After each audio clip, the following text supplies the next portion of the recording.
I am Daniel Lucas, and welcome to Book 101 Review. Book 101 is all about the books that I read for the last 40 years. And today I have my special guest. She is my feature author of the month of January, award-winning author, no other than Miss Juliet Rose.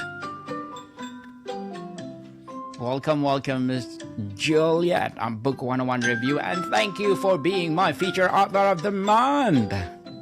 Thank you for having me. Yes, and can you please introduce more about yourself that I miss? Sure. I am Juliet Rose. I am a multi-genre author.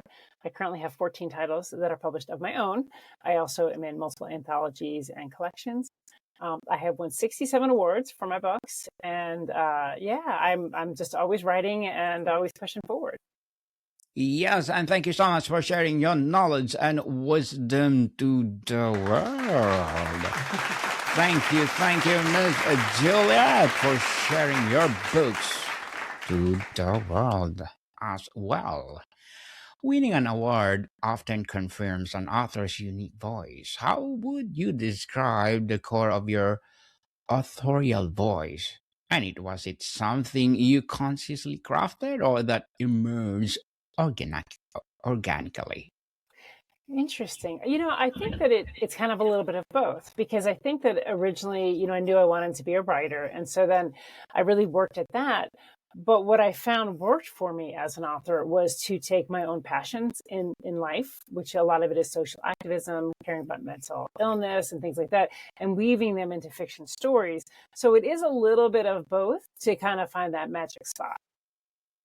A magic spot. I like that, Miss Juliet. Many authors have a book that made them want to write. What was the seminal book or author for you, and how does its influence subtly show up in your own work? Yeah, I love to read as a child. I was always reading. I read above grade level and, I was always digging in. But there was one book that was really pivotal, and I read it. I lost my mother at a young age. I lost my mother when I was 11, and I discovered S.E. Hinton and The Outsiders at that time. And there was just something about the way she wrote kind of human trauma and struggle that I really connected to at that point. And so even now when I'm writing my stories, I tend to find that I gravitate towards that, like wanting to weave in, the struggles of any human, anybody going through things, everyday life, and then all the way to more dramatic things like losing someone that you love or going through an addiction or things like that.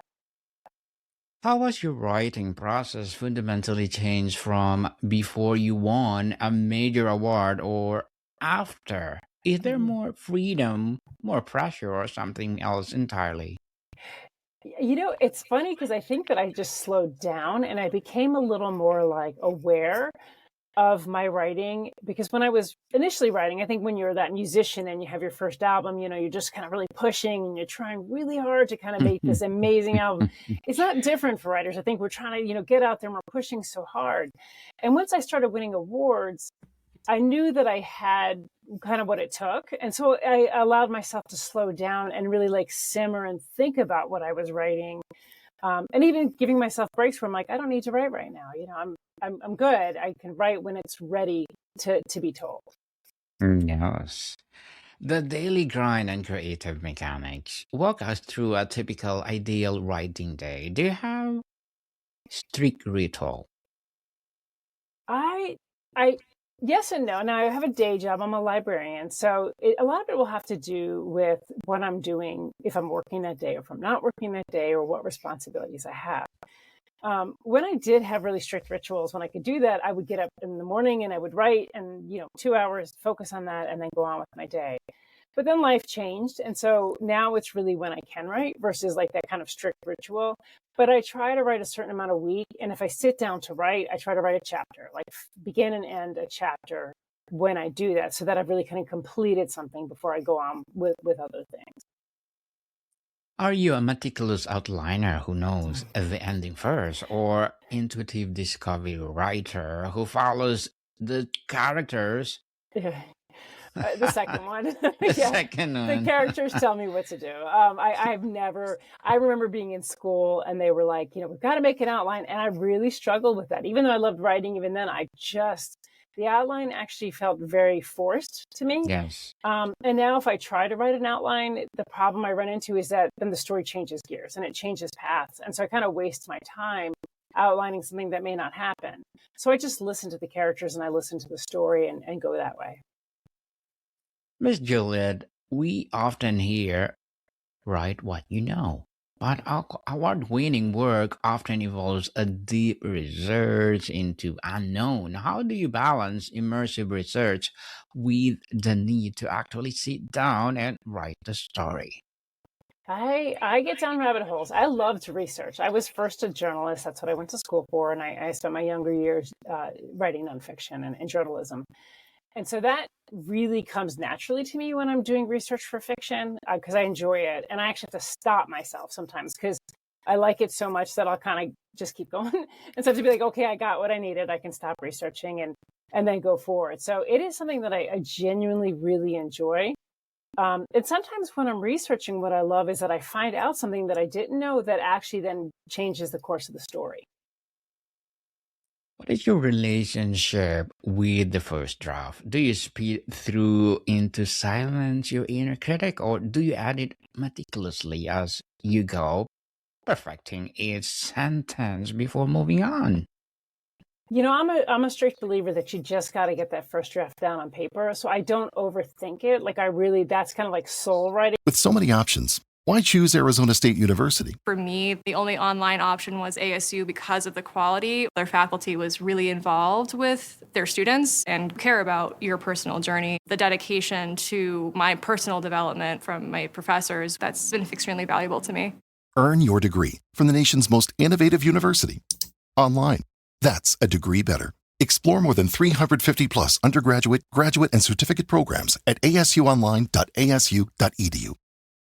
Like you're writing from your heart and you're really just trying to get the story down. I don't really think about imperfections at that time. I don't worry about editing. I don't even worry about if the facts are wrong because when I go back, then I'll check all of that. But when I'm writing that first draft, the goal is get it on paper. Mm. So let's talk about the emotional and psychological journey. Every writer hits a wall. Can you share specific difficult moment or doubt or blockage you face in your award-winning book and the practical step you took to move past it? I don't tend to really hit walls because I think that I allow myself to just write down what needs to be written down. And if I get to a point in a story where maybe I need to do a little more research or I'm not quite there yet, it's okay. I'll just set it aside and I'll just for a few days, I'll let it kind of, just work itself out. I always say I cook. I let it cook, I let it simmer, because then I find that it just naturally kind of picks back up again. I've never had writer's block. I mean, I didn't write for 15 years, but it was because I was raising my children and I just didn't have the energy or time at the end of work and then my children to write. But when I had time and I decided to write again, like I was committed to it, I've never really hit a block. If anything, I have to stop myself from having too many ideas. So I'll be like, nope, that needs to wait. I'm going to work on this right now. And this can sit aside. And, so I really don't run into the point where I get stuck. Mm, yes. So how do you navigate the critical inner voice that every creative person has? Do you have a personal mantra or a piece of advice you return to when the voice gets loud? Yeah, definitely. I don't know if I have a mantra, but I think everybody has that where you're like, I can't cut this, I think, honestly, one of the things I do when I feel maybe discouraged or maybe that I'm not doing what I need to do is I look back at positive feedback. So maybe somebody sent me a message or I have a review that reminds me that particular story spoke to them.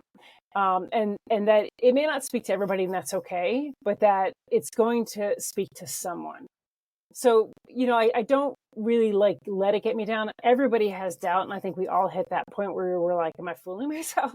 But I think that when you look back and you can see that someone says, hey, that really meant something to me, that spoke to me, that's really all I need to like push myself forward.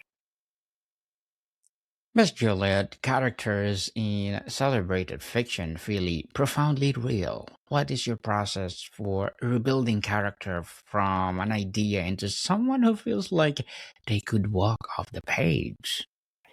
Yeah. I think characters, it's odd. And I think, I'm a kind of a highly character driven writer. So that comes first for me. Like the character always is the most important thing. And then I build the story around that. But like a lot of times, I think part of it is listening, because I think those characters in some way already exist. And so what we need to do is stop and listen and not force them. So you might have a character that you think is going to be this way, a certain, direction that they're going to take, or a certain personality you're going to have. But when you stop and listen, they tell you that's not who they are, and that they're actually going to go a different direction. And for me, if I do that, if I stop and I listen to the character, it becomes real, because I'm not trying to force it into like an idea that I wanted. And it's changed whole stories. I've had an idea of a story, and this character was going to be a certain way, and this was going to happen. And because I stopped and listened to that character and developed out what it was telling me about itself, the story changed and it became a better story. A better story indeed. And Miss Juliet, is there a piece of writing advice that's commonly given that you actively disagree with, or have found it personally harmful to your process? All of it. No, I'm not a rule person. And I always say, I actually have a podcast as well. And I always talk to people. And that's one thing I say is, I'm just not a rule follower. I think that there's so many rules of writing that actually prevent people from writing, or prevent people from writing their best story, because, you're supposed to do it this way. You can't use this type Yes. of language. Don't start it this way. Don't do it. There's too many rules that really, if someone tried to listen to all of them, well, when they contradict each other, like there's a lot of rules that say this, and then they say this, and that wouldn't work. But I think for a lot of people, they get overwhelmed by the rules. Like, oh, there's so many rules, and I'm never going to be able to do this. So I toss all of the rules out the window. To me, I just write and I let it come out the way that it does. And then if I need to go back and obviously clean things up, then I'll do that. But I never allow the rules to affect how I write. Mm, yes, definitely. And let's talk about the craft revision and finish line. Mm. Prose style is a major market or literary acclaim. How do you approach the sentence level work of editing? Are you reading draft aloud, or hunting for a rhythm, or focusing on precision? It's a kind of a mixture of things. I actually do freelance editing as well. I'm a certified editor. Um, but kind of like with writing, I don't get too bogged down in editing rules, because there are rules that would actually take away the voice. And so I'm really careful about making sure that when I'm going through that, I'm looking like precision is a big one for me, that it's clean, but that I'm not erasing my voice, that I'm still, even if it's technically wrong in the editing scope, but it's right in the voice scope, I stick with the voice. The voice always comes first, the editing second. So that process for me is very much looking at flow, pacing, accuracy, but also that I'm keeping my voice the whole way through. Interesting, Ms. Juliet. The editing process with a professional editor can be intense. How do you maintain your creative vision while being open to transformative feedback that makes the work stronger? Yeah, being an editor, I kind of have the benefit of seeing both sides of it. So when I'm dealing with having my work edited, I can understand where somebody's coming from, but I also understand that I don't have to necessarily agree. And I think that's important, even as an editor, is that when you're working with a writer, your goal really is to find that magical balance in the middle, like where the writer feels they've retained control and retained their voice, but also are able to get that knowledge to make their work better. So when I'm dealing with somebody editing my work, it's the same thing. I listen and I think to myself, okay, would this make the story better? Are they correct? Do I agree? And sometimes it's okay to say, no, I don't agree here. I'm going to go ahead and keep what I think is right. And then sometimes you have to say, well, yeah, that actually makes my voice stronger. I'm going to go ahead and follow that, or I'm going to try it. And sometimes what I find is I do it both ways. And then I have a third party look at it and say, which way do you prefer? I use beta readers for that a lot of times and say, okay, well, I have these two versions. Which version do you like as a reader? And that's usually where I'll lean towards. Yes. And Miss Juliet, how do you know when a manuscript is truly finished? Is it a feeling, a deadline, or a point where you're making changes you can fully defend? It's a feeling. I think that you hit that point where you just you just know. It feels complete. But it also is something that you can defend, right? Like, so you feel it, but then you're also like, you ask yourself the question, like, I'm feeling it. Will the reader feel it? And then also, if I'm sending it off to somebody else, can I answer those questions? Does the manuscript answer those questions? Because really, I shouldn't have to answer them. The manuscript should. So somebody should not get something that they feel like they should have to question me on. Because if I did my job right, they're going to get that answer in reading it. Yes, definitely. And the impact of awards and the writer's life. Beyond the obvious career boost, these winning a major award changed how you see yourself as a writer privately. Did it silence insecurities or create new ones? It definitely silenced them because I actually, when I started entering for awards, I was doing it actually more for myself. I wasn't doing it to prove something to somebody else. I was really doing it to prove it to me because I'm my biggest critic. I'm going to doubt those things. So like for me, it was like the two of me, like the me that did that and then the me that, needed proof. And so I really started entering those to say to myself, yes, I should be moving forward with this. So once I started winning awards, and I've won a lot, I was able to say, okay, I obviously have something here. It didn't make me cocky because you know that you can always fail later. So I just made sure that I understood that, yes, these were the things like this. These are the elements that I did right. This is what's really successful. So I look at a mixture of awards and sales and feedback together. And that's really how I move forward. So if I have a book that gets not only awards, great feedback and good sales, then I know that I did something right. If I have a book that gets a lot of awards, but really doesn't get the feedback or the sales, then I have to ask myself why. So I use it as one barometer with other things to really determine how to move forward. With the recognitions comes a public platform. How do you balance the private, solitary work of writing with the public expectations, interviews, and sometimes activism that follows an award? Yeah. When I first started, it was hard because I'm an introvert naturally. I'm happy to be behind a screen and never have to talk to anyone. But over time, I really developed scripts and comfort levels of ways of doing things. I even took on hosting a podcast for the Go Indie Now network because I knew it would kind of force me out of my comfort zone and make me more comfortable with the public. And so by doing that, I became a much better speaker. I became a much better listener. Now when I do events, I'm completely comfortable talking to strangers where the first time I did a book signing, I just sat there and didn't really talk. So like it is kind of forcing yourself out of your comfort zone. And sometimes you just have to find out how to do that. And for me, I had to do it by making myself stand up in front of a room, basically.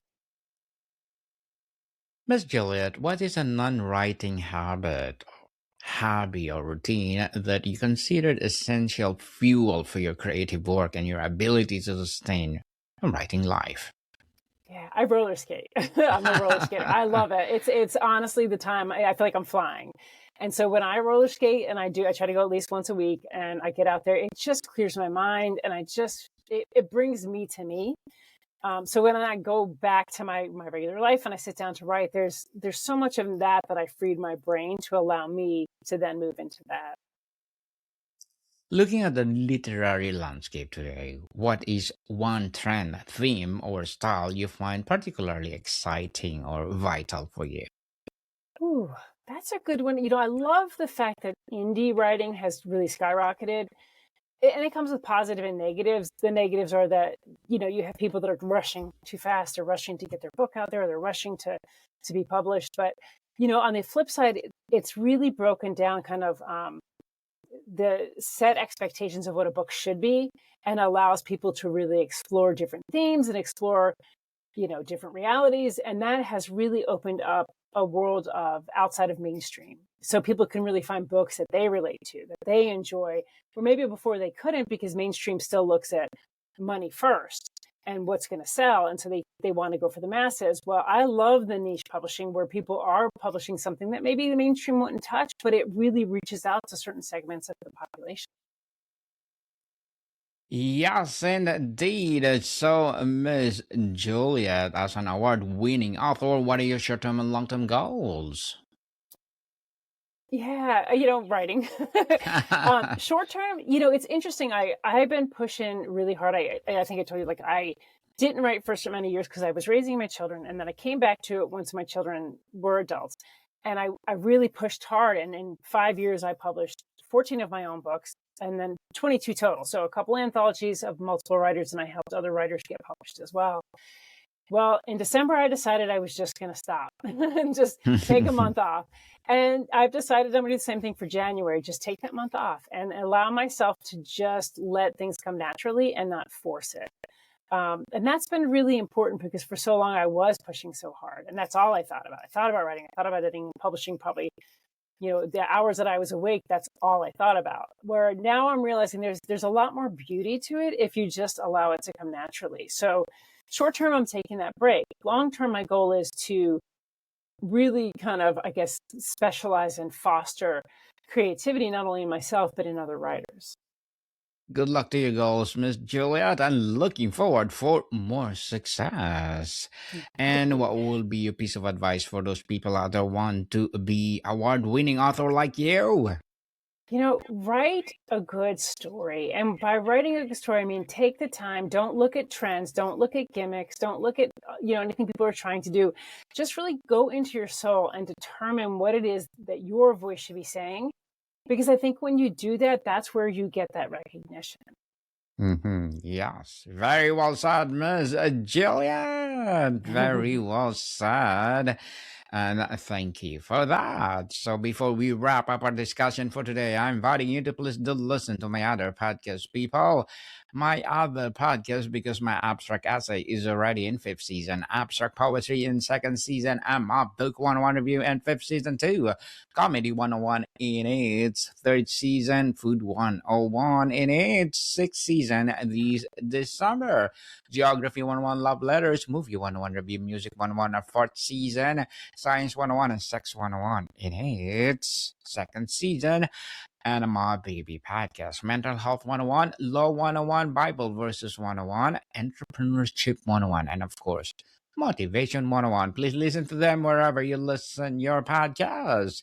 So, Miss Juliet, tell us, finally, what question about the writing process do you wish you were asked more often? And what is your answer to it? Ooh, that's a good question. So I think probably on the writing process, the question that I wish people would ask more often is really when you feel isolated and you feel discouraged, kind of like you're at that point where, writing is very solitary and, it can be negative in that way because sometimes you are in your head too much.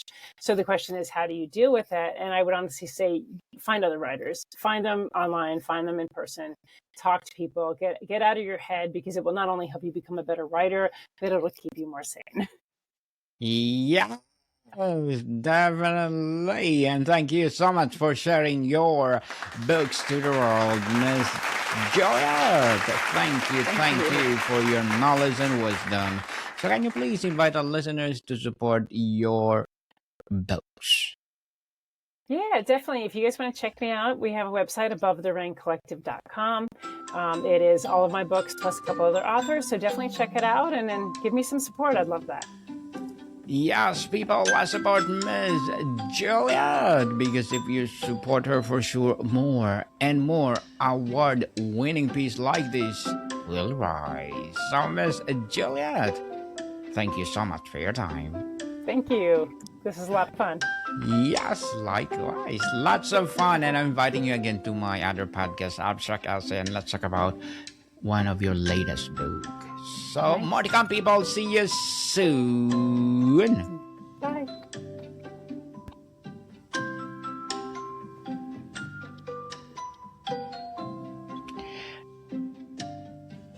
Oh, it's not working. Why is it? Okay, Miss Juliet, why it's not stopping again? I'm inviting you to. It's not